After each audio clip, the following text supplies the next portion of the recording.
কোরআনে আছে, আল্লাহ তাআলা বলেন, কুল্লু নাফসিন যায়িকাতুল মাউত। প্রত্যেকটা প্রাণী মৃত্যুর স্বাদ গ্রহণ করতে হবে। ও আমার যুবতী বোনেরা, ও আমার বৃদ্ধ মায়েরা, আর কতদিন তোমরা দুনিয়ার পিছনে তোমাদের সময়গুলোকে নষ্ট করবে? এখনই কি তোমার মালিককে চিনার এখনো কি সুযোগ হয় না তোমার?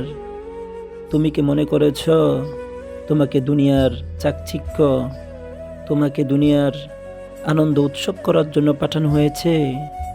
না, তোমাকে তো আল্লাহ তাআলার বিধিবিধানগুলোকে মেনে আল্লাহ তাআলার ইবাদত বন্দেগীর মাধ্যমেই তোমাকে দুনিয়া থেকে ত্যাগ করতে হবে।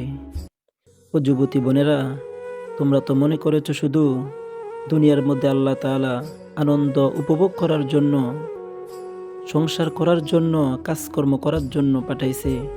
না, এই কথাটি একদম ভুল। এখনো সময় আছে, তোমরা তোমার মালিককে চিনো। এখনো সময় আছে, তুমি তোমার মালিককে চিনো। তোমরা কতদিন আর এভাবে অন্ধের মতো হয়ে থাকবে? আল্লাহ তাআলা কোরআনের মধ্যে অসংখ্য জায়গায় বলছে, আমি মানুষকে সৃষ্টি করেছি, আমি আবার এই মানুষকে আমার কাছে আমি নিয়ে আসব। তুমি চিন্তা করো, তোমার নানি এক সময় ছিল, তোমার বুবু এক সময় ছিল, কিন্তু এখন তারা নাই। একদিন তোমাকেও চলে যেতে হবে। এই জন্য কোন দুনিয়ার পিছনে তোমার সময়টাকে তুমি এভাবে নষ্ট করতেছো? ও আমার যুবতী বোনেরা, আল্লাহ তাআলা যে ফরজ বিধান তোমাকে দিয়েছে, ওই ফরজ বিধানটা তুমি পালন করো। আল্লাহ তাআলা প্রত্যেকটা নারীর জন্য পর্দাকে ফরজ করেছে। তোমরা কোন পুরুষকে দেখানোর জন্য, তোমরা কোন মানুষকে আনন্দ দেওয়ার জন্য তোমরা এভাবে বেপরদায় চলতেছ? এখনো সময় আছে, আল্লাহ তাআলার ফরজ বিধানকে তোমরা মেনে নাও। কারণ আল্লাহ তাআলার দরবারে তো তোমাকে যেতেই হবে।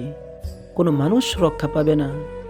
ইতিপূর্বে কোনো মানুষ দুনিয়ার মধ্যে থেকে যেতে পারে নাই, তুমিও যেতে হবে। এই জন্য এখনো সময় আছে। আল্লাহ তাআলার ফরজ বিধান, পর্দাকে তুমি মেনে চলো। আল্লাহ তাআলা তোমাকে যেভাবে, তুমি একজন মহিলা হিসেবে তোমাকে সৃষ্টি করেছে, আল্লাহ তাআলা ইসলামের মধ্যে নারীদের সৌন্দর্য দান করেছেন, নারীদেরকে অনেক সম্মানিত করেছেন, তাদেরকে অনেক মর্যাদা দিয়েছেন।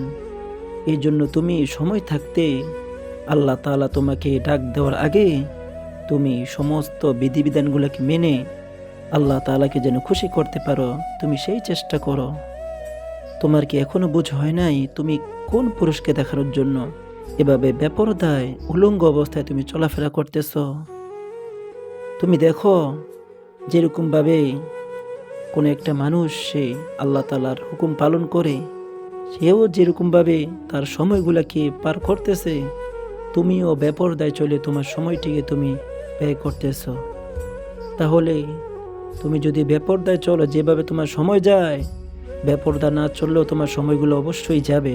এই জন্য এখনও বোঝার সময় আছে, এখনও বোঝার সময় আছে। তুমি আল্লাহ তাআলা দিয়ে ফিরে আসো। ও আমার যুবতী বোনেরা, এখনও তুমি আল্লাহ তাআলার হুকুমের দিকে ফিরে আসো।